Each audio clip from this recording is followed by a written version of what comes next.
Alors bonjour à tous, bonsoir, pas encore, il est 17h, bonsoir, bonjour à tous, je suis ravie de vous retrouver sur la chaîne du Grand Changement. Je suis ravie ce soir de t'accueillir, Caroline.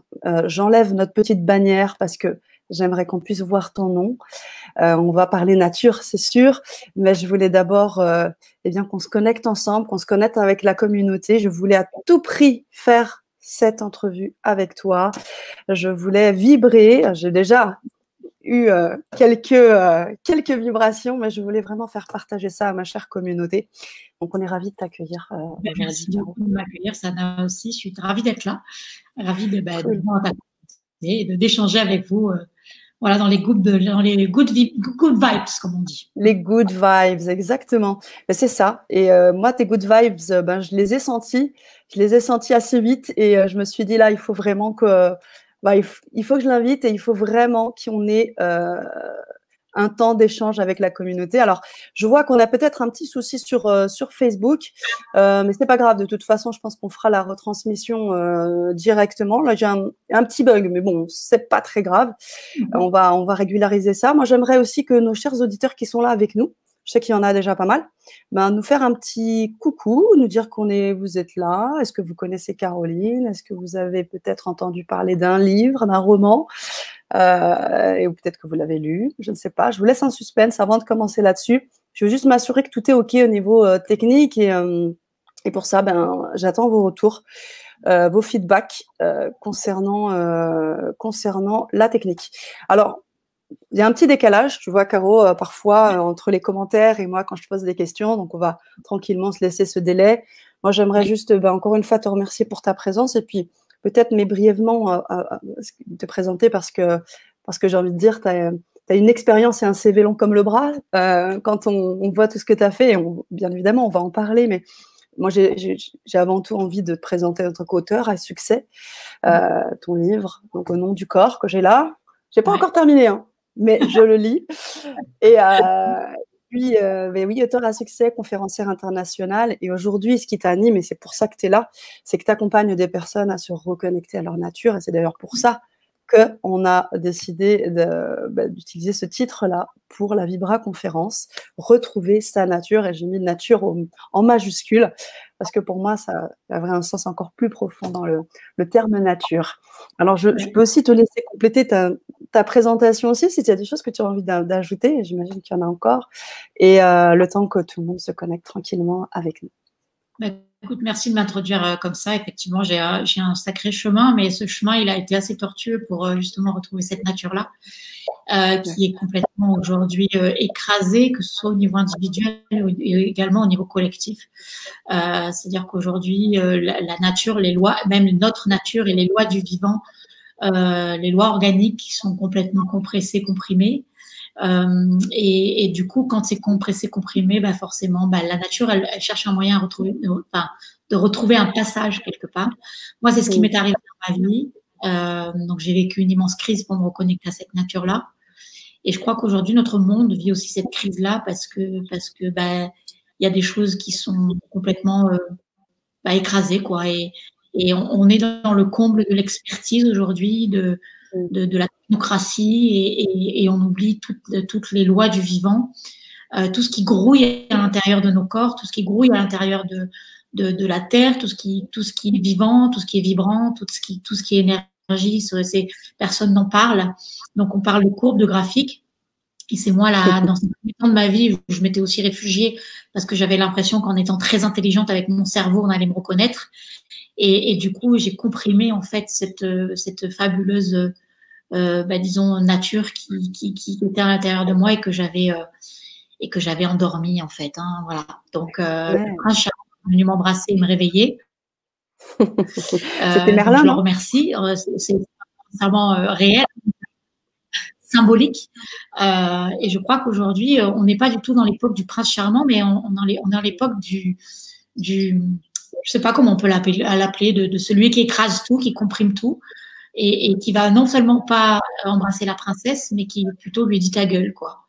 Donc voilà, ça dont j'ai à cœur de parler aujourd'hui.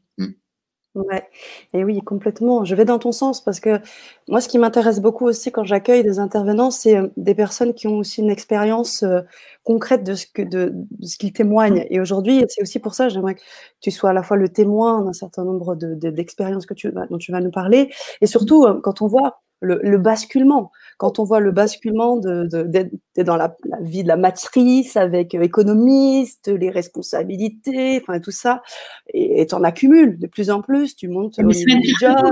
Je travaillais au départ, j'étais économiste, effectivement, doctorat d'économie, mais j'étais directeur de projet grand compte à l'international et mon job, c'était d'aller chercher des entreprises qui transformaient le vivant, donc qui travaillaient justement sur ce dont on parle aujourd'hui avec les vaccins, c'est-à-dire l'ADN, les biotech, etc. Moi, j'étais chargée de mission en biotech, pour vous dire, et un directeur de projet à cet endroit-là. Donc, j'allais chercher des boîtes comme ça à coût de subvention d'État pour les implanter dans le département des Bouches-du-Rhône. Donc j'avais vraiment un métier où effectivement j'avais au poste mariage, piscine, 4x4, etc. J'étais parfaitement instagrammable sur le papier. sauf que je m'étais coupée en fait de cette magnifique vibration et qui aujourd'hui fait que je me sens connectée avec tout ce qui m'entoure alors que j'étais complètement coupée à l'époque. Donc j'ai véritablement confiance dans le processus qui est à l'œuvre aujourd'hui. C'est-à-dire que si moi j'ai pu faire cette transformation et connecter ça, mais je sais que j'ai pris un bazooka pour le connecter et que je veux dire, il a fallu frapper fort pour réveiller. Je me dis que cette énergie-là, quoi qu'il arrive, elle va se frayer un passage pour réveiller tous ceux qui sont à côté de la plaque, et je sais qu'il y en a. Oui, et c'est complètement actuel, comme tu le disais, parce que ce que tu as vécu, c'est pas, comme tu disais, c'est pas le prince charmant qui est venu. Tu as parlé du bazooka et j'ai envie de le matérialiser en parlant de peur, de chute, d'obscurité, toutes ces choses qui ont été très difficiles. Et aujourd'hui, on a des gens qui vivent dans ce contexte des introspections, des questionnements de je fais pas, je suis des personnes qui perdent leur profession. Donc, c'est là où je pense que c'est important que tu impactes parce que tu as une vraie expérience de ça. Alors, tu as ton roman. Bon, je ne dirais pas c'est un roman, donc c'est pas autobiographique, mais quand on lit quand même. C'est ça. Et quand on lit Charline et quand on connaît ton histoire, on fait les ponts. Donc l'idée, c'est vraiment ça, c'est de pouvoir apporter ce message que tu as donné, qui est vraiment la chose impactante du fond de tes tripes, comme tu le dis très bien, et qui pourra percuter chez nos chers auditeurs du Grand Changement. C'est pour ça que je t'ai invité ce soir aussi. Donc, vive l'expérience. Et bien évidemment, les auditeurs, faites-nous vos retours. On a Nathalie Lefrançois qui est ici et qui nous fait un petit coucou, un petit ange qui est présent avec nous. Et on vous invite à nous faire vos retours. Je vous invite fortement à poser vos questions à Caroline. C'est quelqu'un qui est toujours un peu prise, et puis on va parler de ce que tu fais sur le terrain. Moi, ça me parle énormément, ce travail in vivo, ce travail sur le terrain. On va en parler aussi. Mais si tu veux, j'aimerais que tu puisses peut-être revenir un peu sur cette histoire du livre. Comment t'en es arrivé là, le basculement, qu'est-ce qui s'est passé à l'intérieur de toi, les peurs, tout ça. J'avais comment dire, un cerveau qui était tellement développé, qui comprimait tout ce qui était vivant à l'intérieur de moi. Ça veut dire tout ce qui est vivant, ça veut dire les émotions, ce que je ressentais, ma sensibilité. Et du coup, c'était complètement écrasé. Et c'est aussi ce qui se passe aujourd'hui dans le monde. Et donc, quand on étouffe ça, à un moment, ça déborde. Et la crise, finalement, ce n'est que de l'amour qui cherche un passage. Sauf qu'au début, quand on est le nez dans le caca, on voit pas que c'est que de l'amour, on voit qu'on est dans une difficulté extrême. Mais moi, j'avais tellement tout comprimé qu'il a fallu tout péter pour que je puisse enfin dire ouille. Ça veut dire ressentir quelque chose. Je ne sentais rien, en fait. Ma sensibilité était emmurée quelque part. Donc, j'aime bien utiliser les symboles, mais c'est comme si, tu vois, tu construis un pommier alors que tu es un figuier. Forcément, ou l'inverse, si tu construis un figuier alors que tu es une graine de pomme, tu vois, à un moment, tu vas lutter pour construire quelque chose qui n'est pas toi. Et la nature, la seule chose qu'elle va trouver comme moyen, c'est de casser ton figuier pour que tu puisses connecter, quitter. C'est pas en haut d'une montagne que tu vas la trouver, c'est sous terre, il y a des asticots qui grouillent et ça pue. Donc la première fois que tu connectes quitter, tu le connectes dans les profondeurs de ton ventre en fait. Et la graine, si vous voulez, dans la symbolique, pour faire un arbre immense, il faut qu'il soit capable de plonger ses racines dans la profondeur. Et dans cette profondeur-là, c'est pas lumineux, il y a beaucoup d'ombre, ça grouille, il y a des asticots, peut-être que ça sent mauvais, mais c'est tout ce que les alchimistes expliquent. Hein. Pour créer un diamant, il faut d'abord casser le carbone, et c'est pareil pour l'arbre qui va se construire. Donc, si tu as construit un arbre qui n'est pas toi, ben, la nature va trouver un moyen de le détruire, et tu vas vivre une série d'épreuves qui en fait arrivent par synchronicité parce que tu n'es pas aligné avec ce que tu vibres. Donc forcément, énergétiquement, tu vas vivre une série d'épreuves. Alors ça peut être n'importe quoi. Moi, j'ai vécu une explosion corporelle, une faillite, un divorce, une trahison. Enfin, j'ai vécu tout d'un coup. C'est ce que j'explique dans le livre. Et tout a explosé, y compris mon corps. Où d'un coup, je me suis mis à sentir et à sentir une énergie dans mon corps, alors que j'étais complètement, tu vois, doctorat d'économie. C'était juste pas pensable qu'une énergie puisse naître à l'intérieur de mon corps. Donc j'ai dit, c'est quoi ce truc, tu vois, je voulais pas y croire. Donc c'est ça la magie du vivant en fait, c'est que cette énergie, c'est notre sève. La sève d'un arbre, on a la même sève à l'intérieur du corps. Et si tu dis ta gueule à cette sève, moi je le compare au serpent, hein, ça a une symbolique, on appelle ça la Kundalini, c'est cette sève qui nous monte dans le corps. Si tu la comprimes, si tu lui dis ta gueule, elle va trouver un moyen d'éclore quand même, parce que c'est la force de tout ce qui anime le monde, qui anime les plantes, qui anime ton chat, qui anime un arbre et qui anime les planètes. Donc, si tu comprimes cette force-là, à un moment, elle va trouver un moyen et elle va péter, elle va exploser parce que elle est trop comprimée. Donc, c'est l'effet cocotte. C'est ce qui m'est arrivé, en fait. Donc, on a l'impression que c'est difficile parce qu'on perd tout, mais en même temps, c'est ce qui nous reconnecte à cet espace vivant quand on y met de la conscience. Alors, je dis pas qu'aujourd'hui, ce qu'on vit, c'est super, mais je dis que ça a du sens peut-être et qu'il faut trouver le sens que tout ça a, qui est juste un rééquilibrage des forces. Aujourd'hui, on est dans des forces masculines qui compriment et qui compriment cette énergie féminine du vivant qui est cette fameuse sève dont je parle. Hein, cette sève, ce serpent dont on a dit qu'il était démoniaque, mais qui pourtant est notre puissance en fait. Je vois très bien. Et d'ailleurs, après ce boom, tu as le chemin. Parce que quand on te lit et quand on t'entend, parce que bon, nous on se connaît quand même depuis un petit moment déjà, on s'est rencontrés à plusieurs reprises et bon, on voit bien qu'au départ, spiritualité pour toi, ça veut rien dire et qu'à un moment donné, pour toi, tu jongles avec les chiffres, hein, avec voilà, les coefficients directeurs et compagnie, mais sûrement pas avec la Kundalini ou toutes ces comment ça s'est passé? C'est que j'ai vécu cette espèce de cataclysme extérieur où en fait c'est le phénomène goutte d'eau si tu veux, tout a explosé et en même temps j'avais des énergies qui sont arrivées dans le corps. J'ai dit qu'est-ce que c'est que ce truc, et puis je vivais les synchronicités et puis je vivais des trucs qui n'étaient pas rationnels si tu veux. Donc moi j'avais un cerveau, je me disais vivant des trucs pas rationnels, il faut que je trouve la compréhension de comment tout ça fonctionne. Et c'est pour ça que j'ai commencé à lire des livres de physique, des livres de biologie. Comme j'avais un cerveau très structuré, il fallait que je comprenne. Puis j'ai découvert finalement qu'il y avait des grands, je sais pas, psychologues comme Jung qui avaient écrit des livres ésotériques, tu vois. Et donc je me suis rendu compte qu'en fait il y avait tout un monde dont personne ne parlait.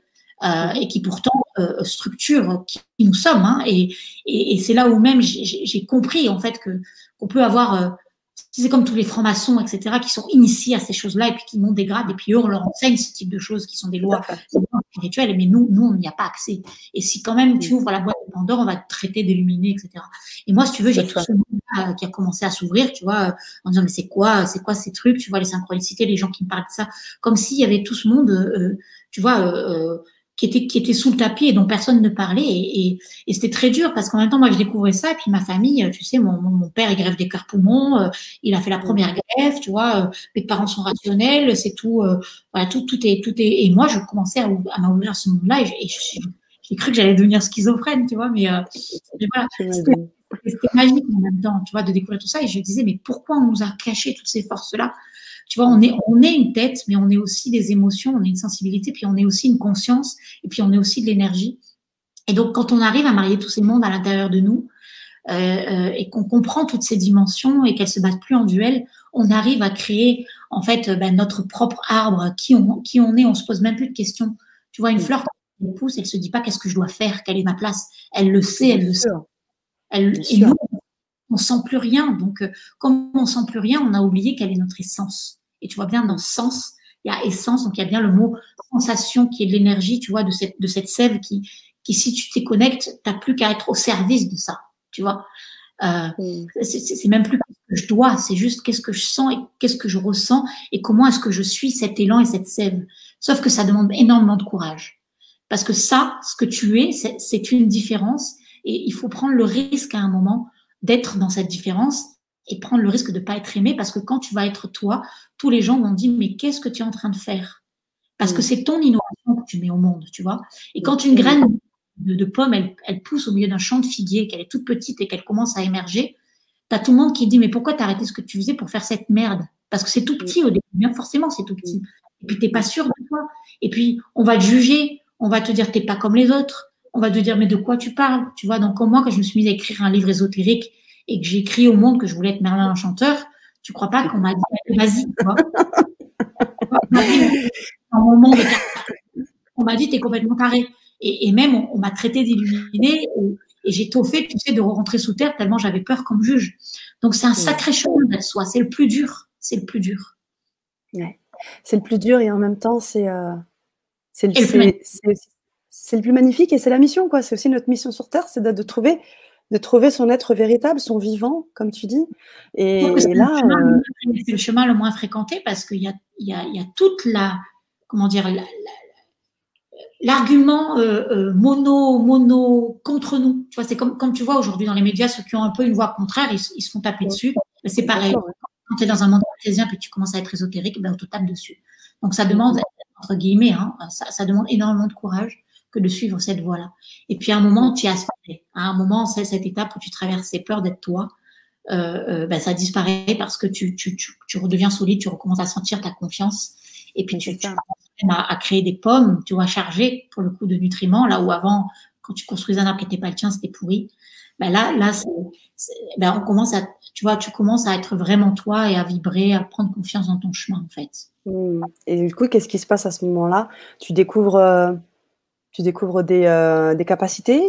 Comment ça se passe? Qu'est-ce que tu décides de faire quand tu fais la...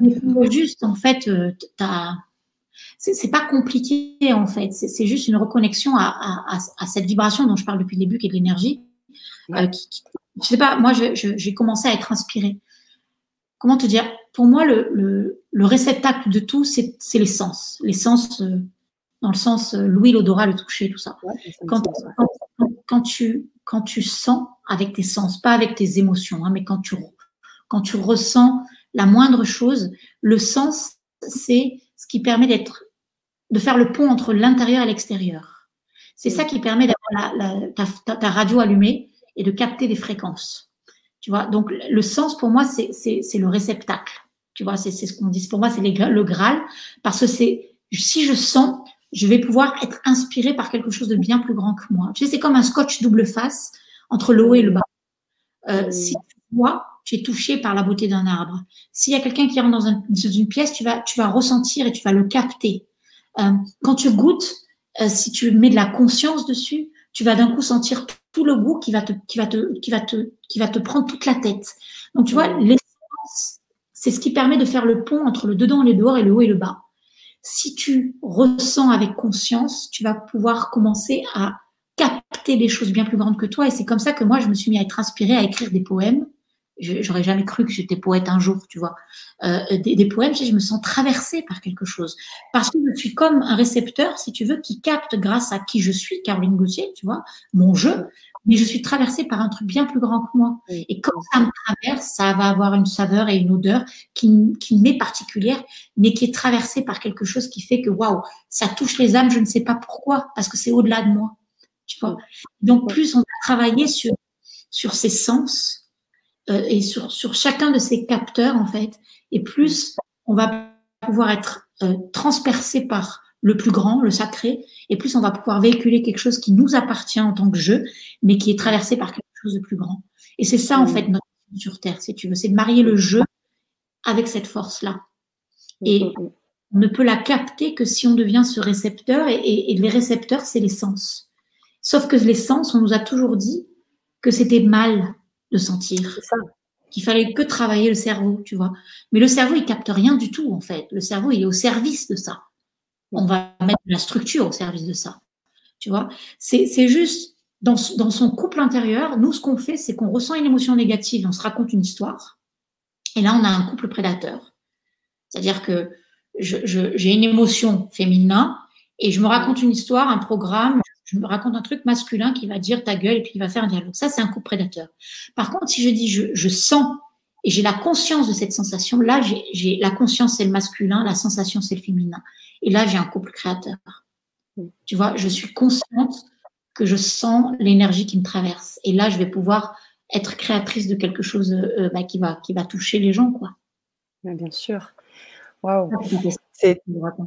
Mm. Ah ouais, non, mais je le vois très bien. Je pense que nos chers auditeurs aussi. Alors, j'en profite pendant aussi que tu parles, de partager, je ne sais pas si tu peux les lire, mais énormément de retours positifs et puis de salutations et de félicitations pour ton livre voilà, que tu as écrit. Et voilà, donc des témoignages très forts. C'est grâce à ton livre que j'ai compris pourquoi ma vie a basculé un jour.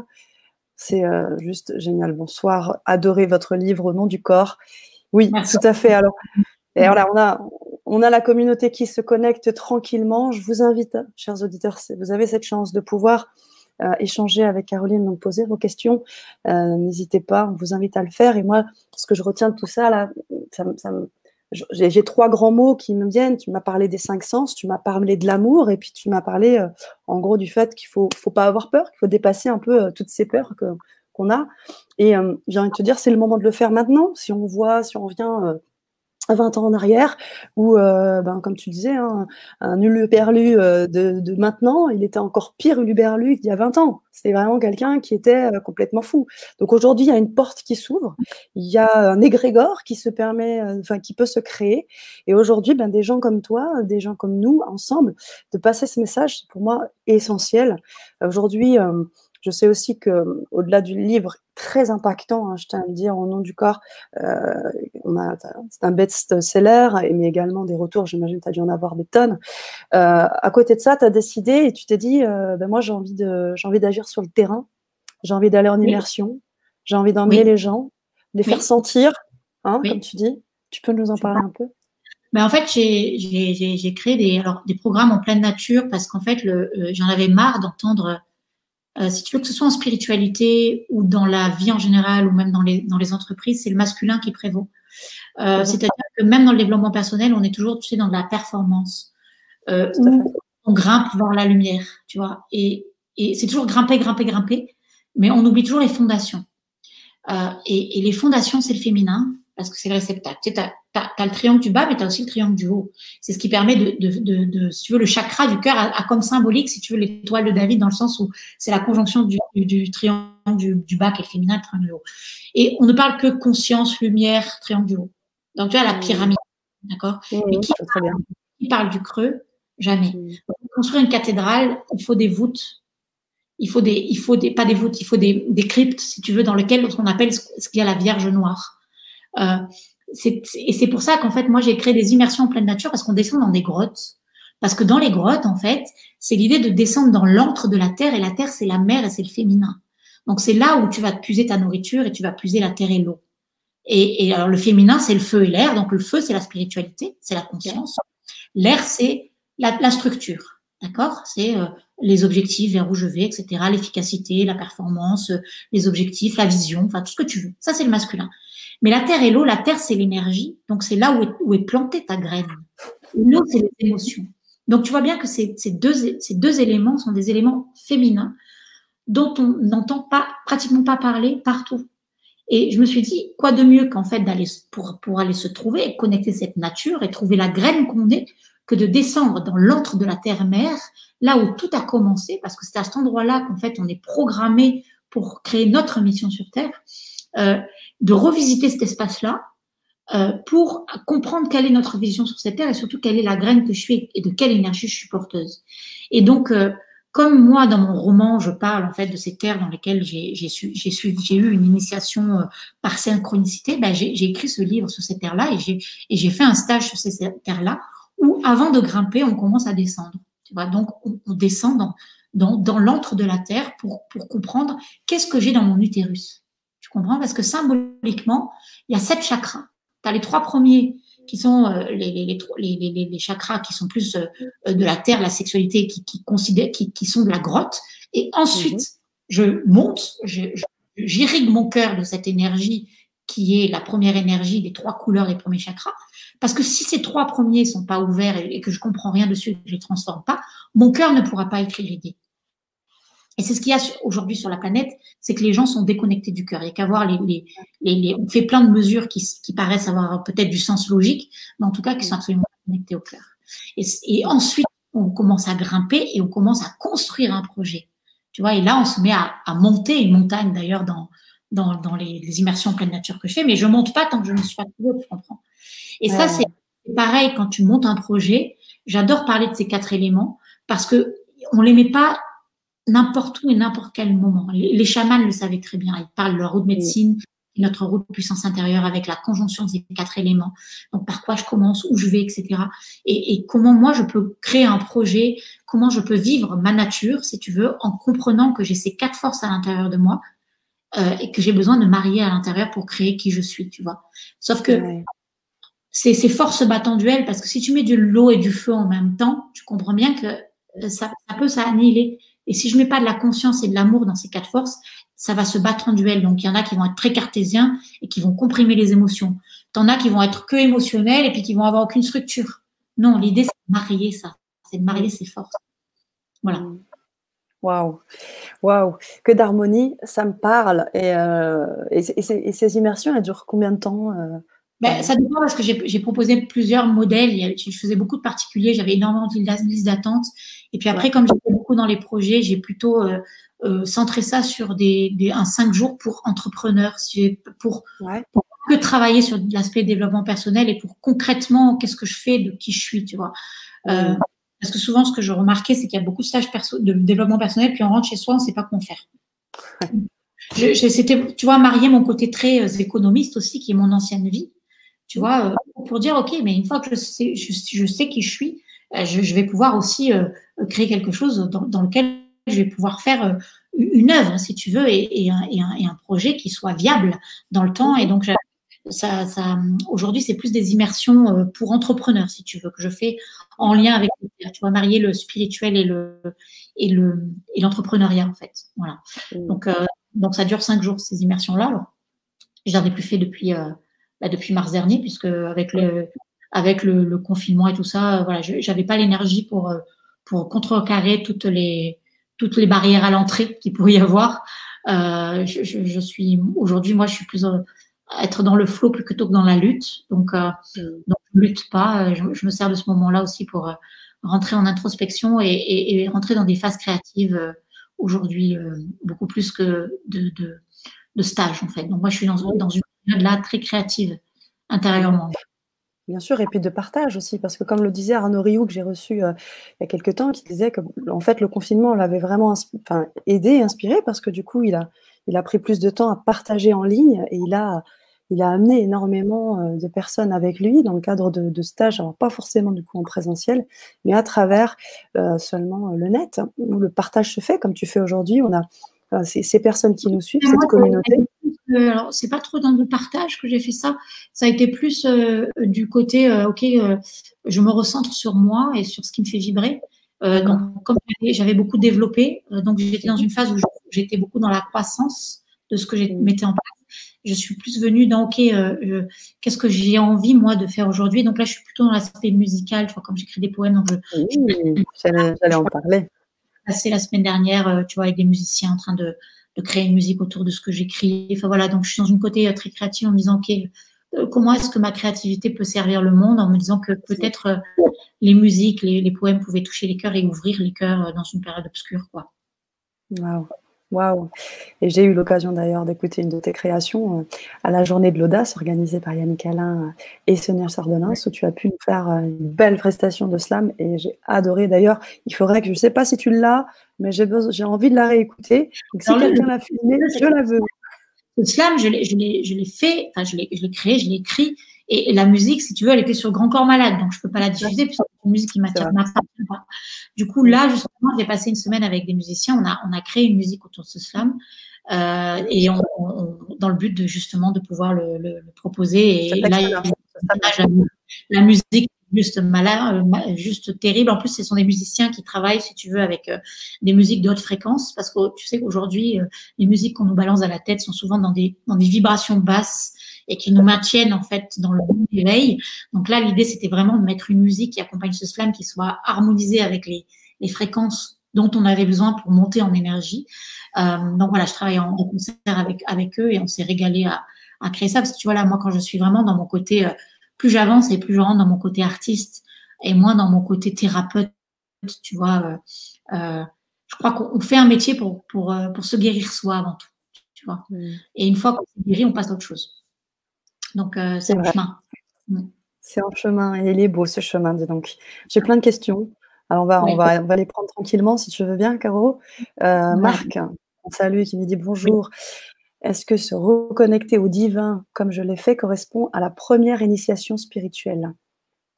Alors, question. Je ne sais pas comment expliquer. Je ne sais pas comment répondre à cette question-là. En fait, pour moi, il y a plusieurs étapes, disons, mais se reconnecter au divin, c'est un grand mot. Pour moi, se reconnecter au divin, c'est avant tout se reconnecter avec son essence et donc avec sa propre énergie. Donc, ça passe par, comme je le disais tout à l'heure, être conscient de ses sensations. Le problème, c'est qu'on est rarement conscient de ses sensations. On n'a même pas de mots pour décrire ce qu'on ressent, tellement ce qu'on peut sentir est multiple. Sauf qu'on ne nous apprend pas aujourd'hui à sentir.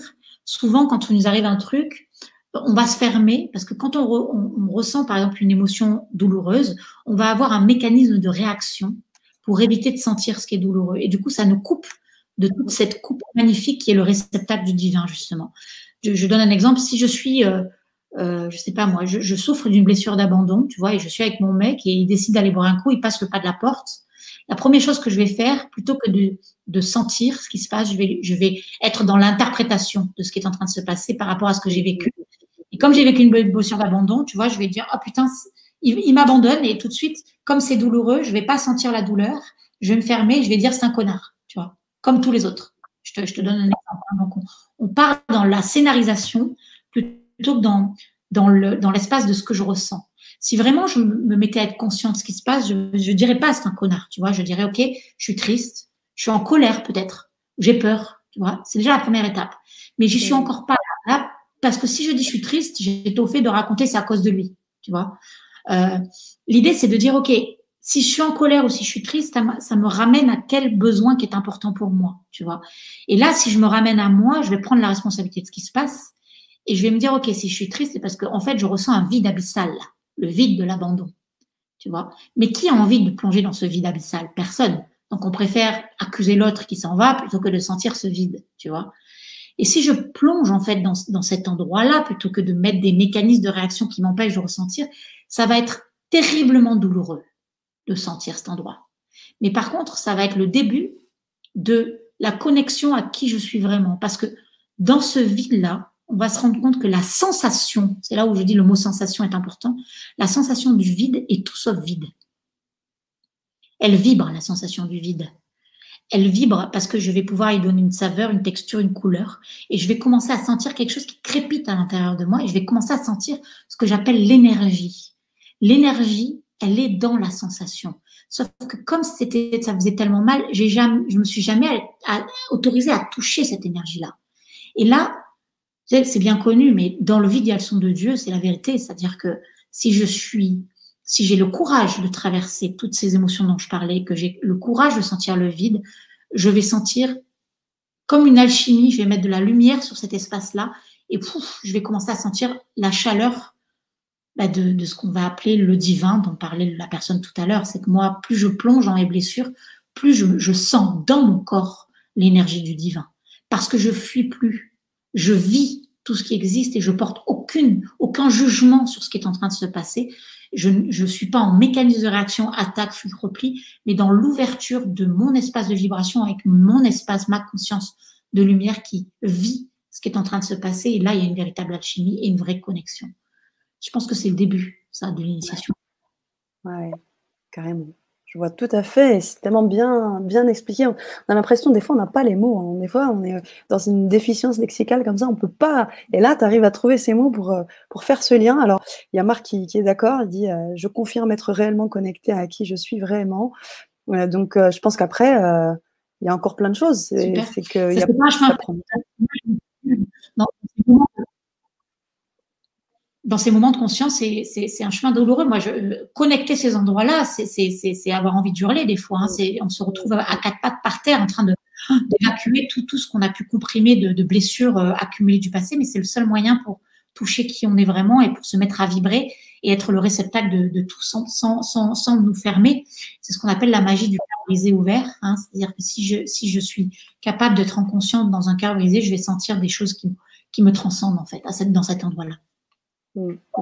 Carrément. Et on n'en a pas parlé, mais j'imagine que c'est quelque chose qu'on ne va pas taire, mais dans ces moments-là, il y a quand même l'ego qui revient, et cet ego, ce mental qui vient te dire, et qui t'empêche en fait de faire ce travail, tu vois. En fait, j'aime bien appeler ça, moi, des gardiens. C'est plus joli que l'ego parce que les gardiens. Oui, ça c'est assez élevé, je crois. C'est Isabelle Padovani qui utilise ce terme-là. En fait, c'est la communication non violente. Hein, non violente, ouais, voilà, c'est ça. De dire, en fait, c'est plus quelque chose qui va tenter au départ de me protéger. Heureusement que c'est là. Parce que à un moment, j'avais pas la capacité, la force de pouvoir accueillir ça. Mais une fois qu'on prend conscience que ça m'a protégée, on dit merci à cet espace de protection et on dit maintenant je suis prête à traverser ça en conscience avec de la lumière. Tu vois, c'est comme le fil d'Ariane. Quand je descends dans le labyrinthe, j'ai un fil qui peut toujours me remonter à la surface, qui est le fil de la conscience. Tu vois, c'est toujours main dans la main, la conscience, le fil de la lumière qui traverse l'ombre. Et quand je fais cette alchimie, waouh, je trouve des. Tu sais, c'est comme la pluie qui rencontre le soleil. Il y a un arc-en-ciel. Dans la danse des polarités que ça se passe. C'est jamais si je fais tout lumière ou tout ombre. C'est toujours comment je fais pour mettre de la conscience sur ces espaces. Et c'est là où je vais commencer à toucher des espaces qui sont indicibles, qui sont indescriptibles dans ce qu'on peut ressentir à ce moment-là, comme quand on voit un arc-en-ciel. Et ces arcs-en-ciel-là, on peut les vivre dans son corps quand on est capable de faire ça. Waouh. Merci Caro, merci pour ta réponse. Alors on a un autre commentaire qui va prendre un peu plus de place, il va peut-être un peu nous prendre un peu plus, mais hop, mais on est toujours là. Hein. Je tiens à l'afficher parce qu'il est beau. Caroline, voilà quelques années, quand on me dit que j'ai de l'énergie et que je dois m'en servir, et je la ressens pas plus que ça. Que me conseillerais-tu pour être plus en connexion avec mon intuition, ressentir plus l'énergie invisible qui est tout et crée tout? Merci. Avec des étoiles. Ben, en fait, je te la laisse ou pas pardon? Je te la laisse ou je te laisse j'ai compris le sens de la chose. En fait, l'idée, c'est toujours la conscience. La conscience qui va permettre de toucher ces endroits-là parce que quand je mets la conscience et de la présence dans tout ce que je fais, l'idée, c'est toujours de dire, OK, quand je parle, qu'est-ce que je sens? Quand on me parle, qu'est-ce que je sens? Quand je mange, qu'est-ce que je sens? Quand je médite, qu'est-ce que je sens? Et plus je vais être conscient de la sensation, et plus je vais sentir l'énergie. Parce que si je sens pas l'énergie, c'est que j'ai comprimé et que j'ai mis des blocs de granit pour éviter de sentir parce que c'est tout douloureux. Donc, le premier passage, c'est d'être conscient de ces gardiens dont je parle. Tu vois, je te donne un exemple. J'ai une blessure, je cite n'importe qui. Hein, par exemple, on me criait dessus quand j'étais petite. D'accord? Donc, le gardien, ça va être quoi? Je veux pas sentir, c'est trop douloureux quand on me fait, donc je fais ça. Donc je comprime tout, je sais rien. Tu comprends ça, c'est un mécanisme de protection. Donc je vais passer mon temps à rentrer dans la vie comme ça. Donc je sens rien, mais au moins je suis protégée, tu vois.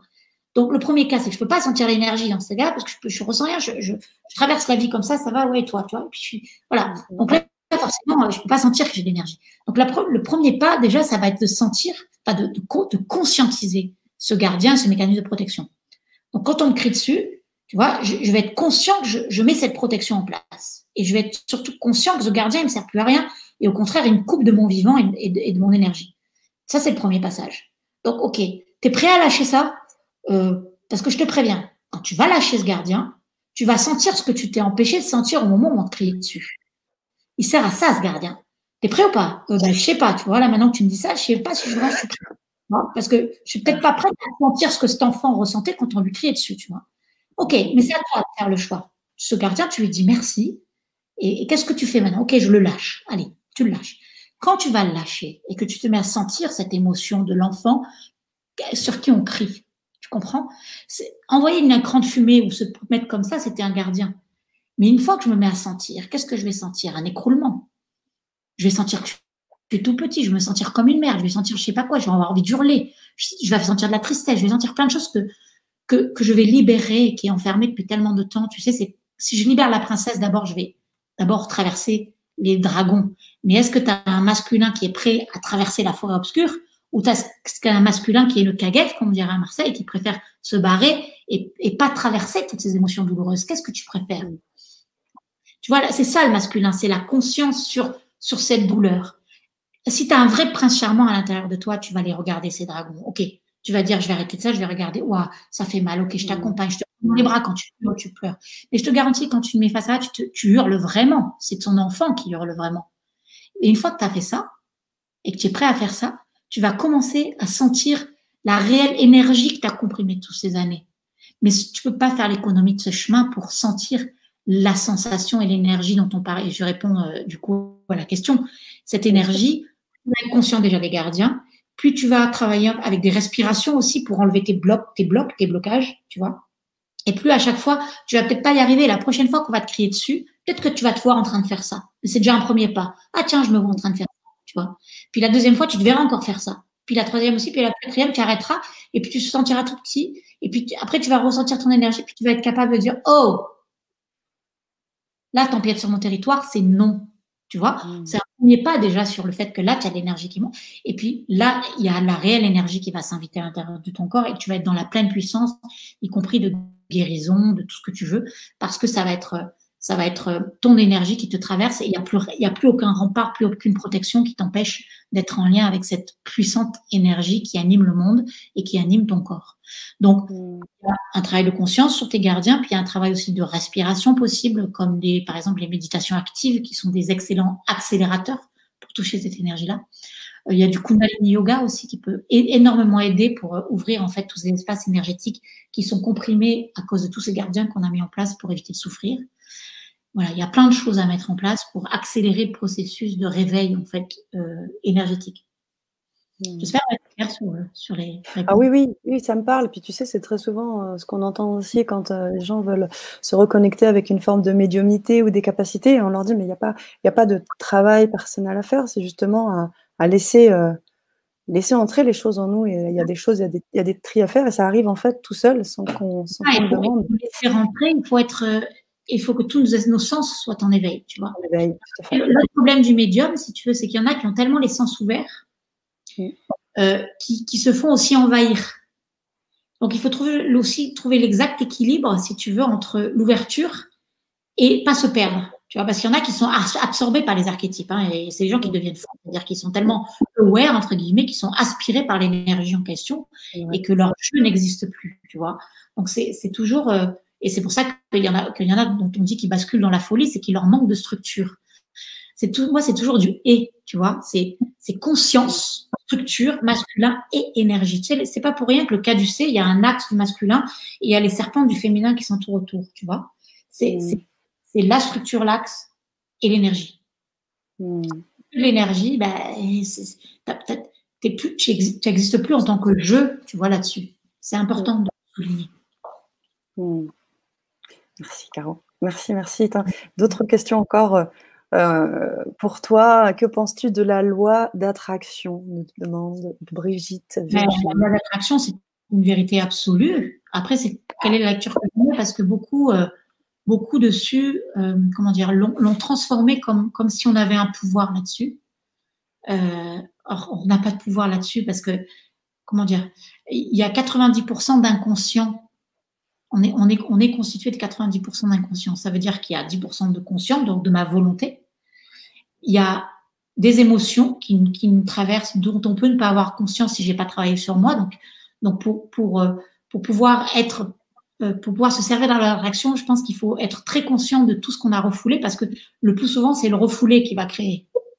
Et le refoulé, par définition, on n'en veut pas. Donc on attire notre merde, tu vois, parce qu'on n'est pas conscient de tout ce qu'on a. Donc la loi de la réaction, on attire ben, on attire le mec qui vibre avec nous, mais qu'on veut pas parce qu'il va nous appuyer sur tout ce qu'on veut pas voir. Et c'est super, tu vois.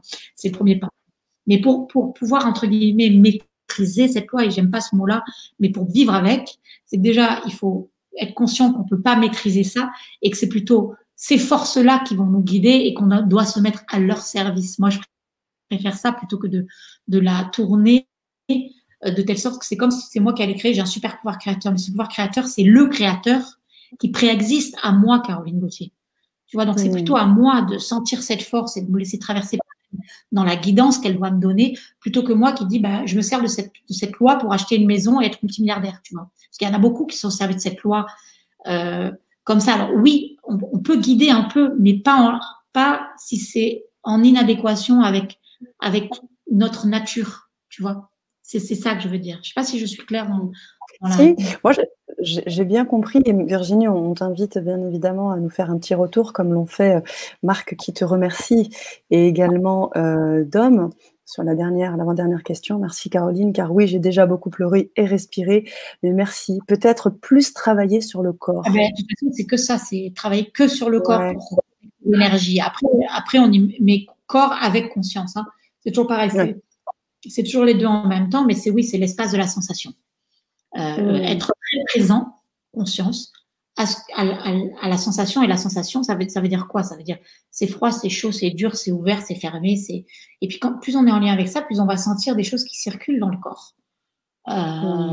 Tu vois, on va vraiment, je sais pas, une sensation, c'est commencer là, ça contracte. Qu'est-ce que ça fait quand on parle, tu vois, dedans? Pas dire je suis triste, mais dire ok, c'est dur. Ou je sens un truc qui veut passer, mais ça passe pas. Tu vois, ça, c'est de l'énergie en puissance. Ok, je vois tout à fait. Et puis le corps, et en plus, il prend tout, quoi. Alors qu'à un moment donné, quand tu parlais de cette personne qui tient ça, là, ben, puis des fois, ça craque, quoi. Ça, le corps, à un moment donné, lui-même, il crie, quoi. Il insulte parce qu'il en peut plus, quoi. Donc, il fait des maladies, il fait des trucs. C'est bon signe, en fait. C'est que c'est juste l'énergie qui fait un passage, en fait. Ouais. Ok. Merci, Caro. Badji qui nous fait un petit commentaire. Mon histoire est en grande résonance avec votre parcours. Pour ma part, le chemin de Compostelle a repositionné le faire, la fameuse gratuité, l'acte divin avec 3 beaux cœurs. Ouais, merci. On est tellement dans le faire, dans la liste, dans le to do plutôt que dans l'être. Et donc, je ne dis pas qu'il ne faut pas faire, mais il faut d'abord mettre l'être avant le faire. Et notre société ne nous apprend pas à faire ça parce qu'on est donc positionné dans un système où effectivement on doit toujours aller chercher sa sécurité et à l'extérieur plutôt qu'à l'intérieur. Donc on nous a positionné à l'envers et plus j'avance et plus je crois que c'est un fait exprès. J'ai l'impression que tout le système nous a construit comme ça quelque part. Mais c'est à nous de reprendre le chemin de comment repositionner toutes ces lois organique, naturel, dans le bon sens. Merci encore, Caro. Merci, Badji, pour le commentaire. Et on a encore un autre commentaire. Bonsoir, Sana. Gratitude infinie pour cette conférence. Tout ce que dit Caroline Gauthier est si juste, si concret. Merci pour les clés données. Quel cadeau. Avec grand plaisir, Afifa. Génial. Et il y a une question qui arrive juste derrière pour Afifa, qui nous dit, question, comment se libérer de certains attachements, alors t'en parlais tout à l'heure, comme la nourriture, là, pour le coup. Merci, Caroline. Eh ben, c'est la même histoire, c'est-à-dire que souvent, la nourriture, c'est qu'un palliatif, si tu veux, de chercher à l'extérieur ce qui nous manque à l'intérieur. Donc, l'idée, c'est d'aller chercher comment combler l'espace qui a besoin d'être comblé. Quel est le besoin, en fait, qui est nourri quand on mange, hein, qui est souvent le besoin de plénitude, de ressentir cette plénitude-là. Donc, quelles sont les actions que je peux mettre en place pour me sentir pleine autrement que par cette stratégie de la nourriture? C'est pas un chemin facile, c'est un chemin de conscience. Et puis, c'est aussi un chemin de non-jugement, tu vois, parce que souvent, on se juge si on mange trop, on se juge parce qu'il y a aussi les médias qui nous donnent des normes à suivre. Et donc, plus on va se juger, moins on va s'aimer. Et moins on va s'aimer, plus on va manger. Donc, c'est tout un programme de travail sur à la fois ses croyances, sur ce qu'est la beauté, sur l'amour qu'on a de soi, sur l'amour du corps, sur le lien qu'on a avec la nourriture, sur l'acceptation aussi de ça. Parce que l'idée aussi, c'est peut-être pas avoir un modèle de ce que ça peut être. Hein. Ça dépend si tu es inconfortable parce que tu as envie de vomir quand tu manges ou c'est parce que tu te trouves trop grosse, tu vois. C'est deux choses différentes. Je pense qu'il faut il faut détacher en fait l'image et le ressenti. Tu vois, c'est important de faire ce biais-là. Si l'attachement à la nourriture, c'est est-ce que tu crois que tu as un attachement parce que tu n'as pas le corps qu'il faut, ou est-ce que c'est parce que tu te sens pas bien une fois que tu as trop mangé? C'est deux choses différentes. Voilà, c'est tout un travail global, hein, mais c'est souvent en lien avec le manque de plénitude et le manque d'affection. Et ça me fait résonner sur ce que tu disais juste avant, sur l'essence en fait. Qu'est-ce que ça fait quand je mange? Quel sens j'ai? Tu parlais de tout ce qui se passe quand je mange. Et ouais, ça aussi, c'est hyper important. Oui, est-ce que tu tripes quand tu manges? Est-ce que tu es dans le kiff complet? Ouais, c'est ça. Est-ce que tu es conscient aussi s'il y a des crises de boulimie, de cette crise, de quel est le mécanisme de réaction qui est mis en place? Est-ce que c'est aussi le besoin de plaisir et que on peut manquer de plaisir dans la vie et du coup, on va le combler par des papilles. Donc, c'est comment est-ce que je peux mettre du plaisir dans ma vie autrement que par là? Donc, c'est un travail effectivement de conscience à chaque fois qu'on mange pour remettre un lien sain avec la nourriture, en dehors de toute norme sociale. Très important. Merci, Caro. Merci encore de beaux commentaires. Merci, me dit Afifa. Et Luce qui dit merci pour ces explications. Je ressens des présences chez moi qui cherchent à communiquer. Je ne savais pas comment interpréter. Ça me rassure. Merci beaucoup. Ouais, les présences, tu vois, c'est toujours cette sensibilité qu'on peut avoir avec ce qui se passe autour. Tu vois, plus on est sensible et plus on va capter ça. Tu vois. Ouais. Donc c'est important aussi de rendre ça rationnel dans ce quotidien-là, tu vois, où on n'est pas taré parce qu'on sent des présences, au contraire, tu vois, c'est important.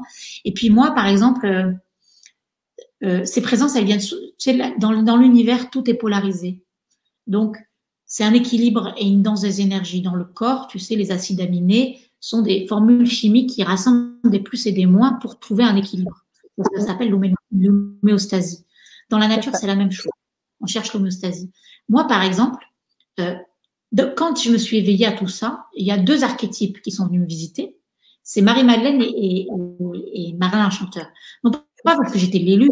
J'aurais pu dire, ah ben tiens, je suis, tu vois, il y en a beaucoup qui se prennent pour l'archétype en question, mais c'est juste parce que j'étais déséquilibrée. J'avais tellement pas de féminin que Marie-Madeleine s'est invitée.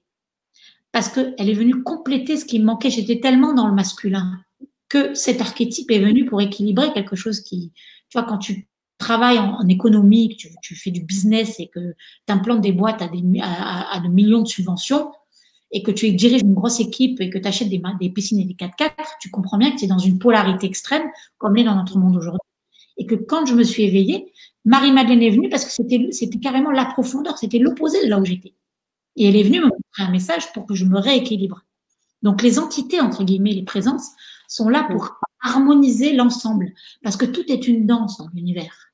Tout est une danse. Et cette danse-là, quand on est trop extrême, ben, un tsunami vient quand il y a trop de calme. Si tu veux, tu t'écrases tout, ben, d'un coup, ça va déborder. Donc c'est que de l'équilibre. Donc tout est équilibre dans la nature. La permaculture l'a très bien compris, hein, ils mélangent plein de choses pour créer un superbe écosystème. C'est pareil au niveau des entités. Si par exemple, il y a des gens qui calent des entités de magie, ça a du sens par rapport à là où on est et par rapport à comment est-ce que je vais me rééquilibrer moi dans mes énergies. Et on attire toujours à soi la polarité inverse au même endroit, en fait. Merci, Caro. Merci beaucoup. On a encore pas mal de remerciements et moi, je vais ajouter les miens parce que ça a été vraiment un partage et un très, très, très bon moment. Une Vibra conférence très riche, mais ça, je le savais déjà. Et Mylène qui nous dit, notre chère Mylène que nous avons très souvent sur la chaîne, qui nous dit « Cette partie avec Marie-Madeleine m'a énormément parlé ». Oui, et Marie-Pascale également qui te dit « Bonsoir, infinie gratitude. Pouvez-vous dire pourquoi j'ai peur de demander alors que je suis légitime ?» Bon, alors, tu as peur de demander quoi, Marie-Pascale? Parce que, oui, c'est ça, la légitimité, ça a à faire avec le j'existe, tu vois. Donc qu'est-ce qui a fait à un moment qu'elle s'est pas sentie le droit d'exister par rapport à une blessure sûrement. Tu vois, et effectivement, plus je vais travailler là-dessus, plus je vais pouvoir m'appuyer sur l'énergie du j'existe pour lui donner le courage de prendre la parole quand ça fait. Tu sais, c'est jamais affaire de volonté tout ça. Parce que je veux arrêter de manger, je veux demander alors que j'y arrive pas. C'est pas parce qu'on va avoir la volonté de le faire qu'on va y arriver. C'est pour ça d'ailleurs qu'on se fait harakiri parce qu'on dit ah ben j'avais la volonté, j'ai essayé mais je suis pas arrivée. C'est une affaire d'énergie. Et du coup l'énergie c'est du travail corporel pour la gagner pour que je puisse m'appuyer dessus et que ça me soutienne dans mes demandes, tu vois. Si on m'a hurlé dessus quand j'étais enfant et que j'ai mis cette trace de protection ou que j'envoie un écran de fumée pour rien sentir, je comprends bien que je vais pas avoir je vais avoir peur de me défendre. Tu vois, donc ça demande de m'appuyer un moment. Si je travaille sur moi, que j'enlève déjà le gardien, je vais sentir de la tristesse, mais je vais sentir aussi la colère peut-être qui m'a écrasée. Et mon non, je vais pouvoir poser, je m'appuie parce que j'ai une fabuleuse énergie qui est la colère au service de mon non. Et souvent, on dit la colère, c'est pas bien, mais c'est une émotion qui permet de dire là, stop, par exemple. Tu vois. Et quand je ressens la colère, mais qui me déborde pas et que je suis consciente de ce qui se passe, je peux très bien l'exprimer avec droiture et dire, ben là, c'est, tu vois, comme un AK, là, tu rentres pas, là, tu me cries pas dessus, c'est net. Et je vais avoir la force de le dire parce que je vais m'appuyer sur l'émotion et l'énergie qui est derrière.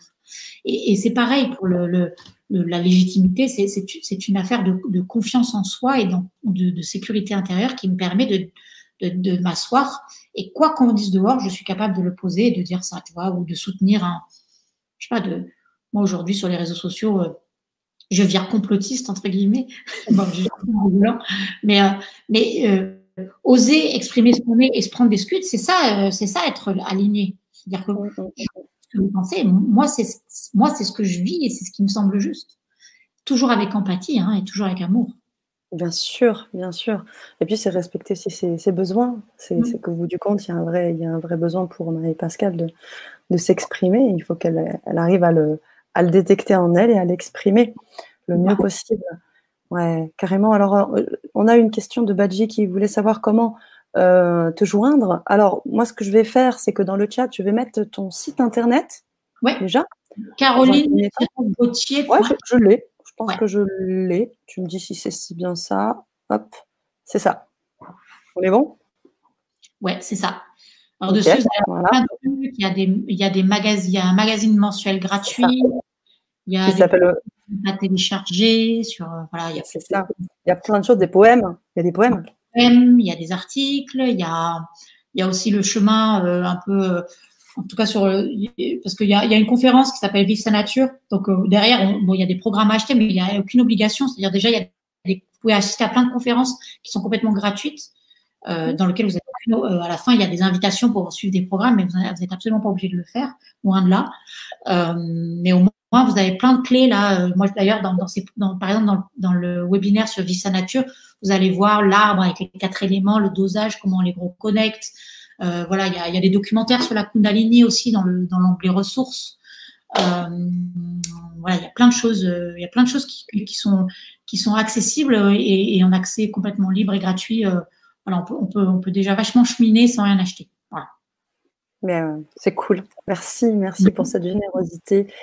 Caro, merci à toutes les deux, ça me parle tellement. Moi aussi, cette explication avec Marie-Madeleine, je l'avais lu, je crois, un peu plus haut tout à l'heure. Quelle belle vibra. Merci beaucoup. Voilà, et puis Mylène qui revient avec le non, avec la communication non violente. Oui, effectivement, on l'a. Mais le non, il n'est pas facile à poser toujours, il est difficile à poser. S'il n'est pas appuyé sur une énergie et sur une émotion. Important. Merci pour votre réponse, ça me parle et avec un bel arc-en-ciel. Qu'est-ce que on pouvait pas rêver mieux pour terminer cette belle vibra? Mes remerciements aussi, vraiment, Caro. J'espère te revoir sur la chaîne avec encore et toujours des sujets à partager, à vibrer avec nous. Tu sais que tu es la bienvenue, donc j'espère qu'on aura cette occasion. Et puis de nous donner de tes nouvelles, de ce que tu fais, qu'on puisse partager un peu l'avancée de tes créations. La création de Slam là, en ce moment. C'est ça.